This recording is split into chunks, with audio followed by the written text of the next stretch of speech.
स्वागत है आप सभी का एक्सरसाइज 1.1 क्वेश्चन नंबर 4। हमने 3 तक कर चुके हैं अपनी पिछली वीडियो में। आज हम क्वेश्चन नंबर 4 करने जा रहे हैं। छोटा सा क्वेश्चन है और छोटी सी वीडियो है, बहुत लेंथी भी नहीं है, लेकिन आपको जो है एक चीज याद करानी है जो हमने आपको पीछे बताई है इंट्रोडक्शन से। पहले आप क्वेश्चन पढ़ लेते हैं। Question number 4, given that HCF 306 and 657 equal to 9, find LCM of 306 and 657। देखिए सीधी सी बात है, वो कहता है कि 306 और 657 का HCF कितना है, 9 है। फाइंड एलसीएम, आपने एलसीएम बताना है 306 एंड 657 का। ठीक है, तो हमने तो स्टार्टिंग में इसको करा था क्वेश्चन में, आपको एक फॉर्मूला मैंने बताया था जिसको हमने प्रूव किया था। उस फॉर्मूले को हमने प्रूवन किया था नंबर 1 में, क्वेश्चन नंबर 1 और क्वेश्चन नंबर 2 में। तो क्या फॉर्मूला था वो, तो आप लिखेंगे इसको जब सॉल्यूशन में स्टार्ट करते हैं, आपको फॉर्मूला पता होना चाहिए।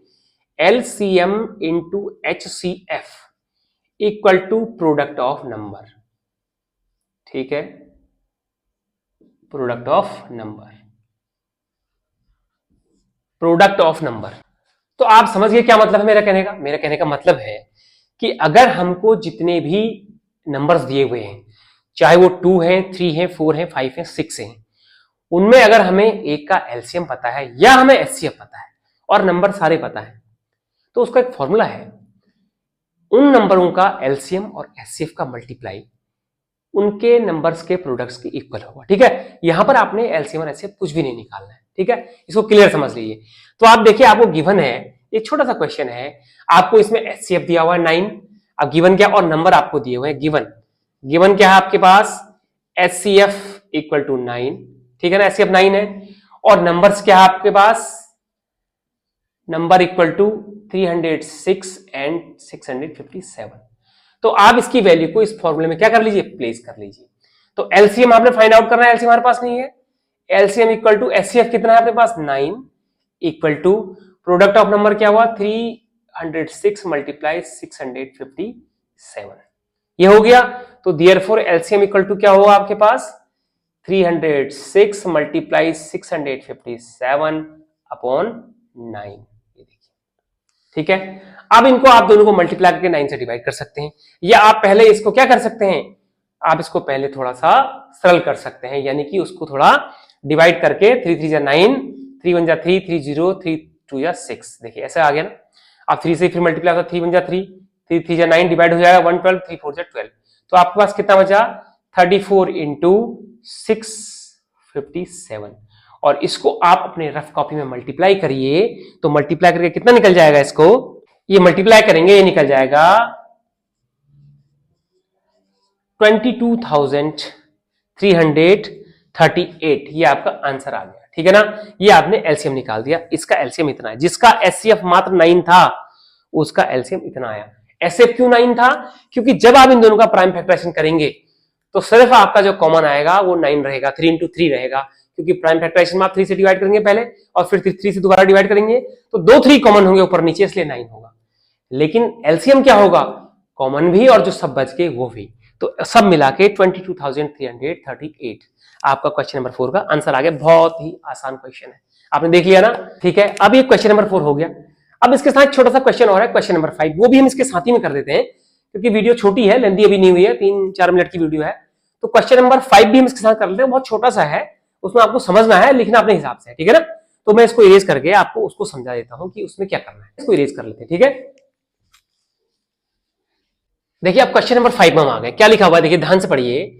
चेक वेदर 6 की power n can ends with the digit 0 for any natural numbers n। ठीक है ना, इसका मतलब है कि जो 6 की पावर n है, अगर हम इसको सॉल्व करेंगे, जैसे 2 की पावर 2 है तो इसका आंसर कितना हो गया, 4 हो गया, स्क्वायर हो गया। 2 की पावर 3 अगर है तो 2 2 4 2 8, 2 की पावर 3 की वैल्यू 8 हो गया। यहां पर 6 की वैल्यू n है, तो ये कहता है कि क्या n की किसी भी वैल्यू के लिए, किसी भी नेचुरल नंबर्स के लिए, अब नेचुरल नंबर्स आपको पता है क्या होते हैं, मैंने आपसे बोला था natural number starting from 1 to infinity, 1 2 3 4 5 6 7 8 infinity तक सब नेचुरल नंबर्स है। तो वो कहता कि अगर हम 6 की पावर n है, अगर हम n की किसी भी वैल्यू के लिए, n की किसी भी वैल्यू के लिए, क्या 6 की पावर n का जो आंसर होगा उसका लास्ट जो डिजिट होगा क्या वो 0 होगा, उसकी वैल्यू में लास्ट में 0 होगा, ये उसने हमसे पूछा है। ठीक है, तो आप लिखोगे लेट, क्या करेंगे, 6 की पावर n इक्वल टू, अब आप पहले 6 के प्राइम फैक्टर करेंगे, क्या करेंगे, 2 इंटू 3 इतना ही 6 का प्राइम फैक्टर होता है 2 इंटू 3। तो 2 इंटू 3 जब 6 के प्राइम फैक्टर हो गए तो आपने देखा 2 3 6 हो गया, उसकी पावर n हो गई। अब हम n की वैल्यू चाहे कुछ भी रखें, 1 से लेकर के इंफिनिटी तक, 1 2 3 4 5 6 7 8, आप जितना भी रखेंगे 2 इंटू 3 उतनी बार मल्टीप्लाई होगा 2 इंटू 3 उतनी बार मल्टीप्लाई उतनी बार होगा ना। अगर मैं इसको 10 मान लूं, अगर इस n को हम 10 मान लें तो ये क्या होगा, 10 बार मल्टीप्लाई होगा।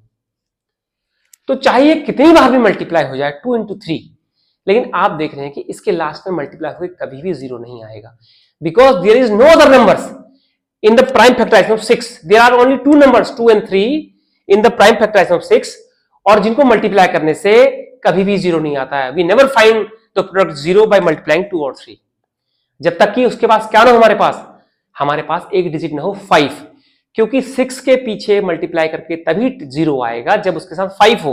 अर्थमेटिक्स के जो फंडामेंटल रूल्स है उसके अनुसार जो हमारी थ्योरम है, uniqueness of fundamental theorem of arithmetic guarantees जो है, वो कहती है कि 6 के जो हम प्राइम फैक्टराइजेशन है उसमें 5 नहीं आएगा।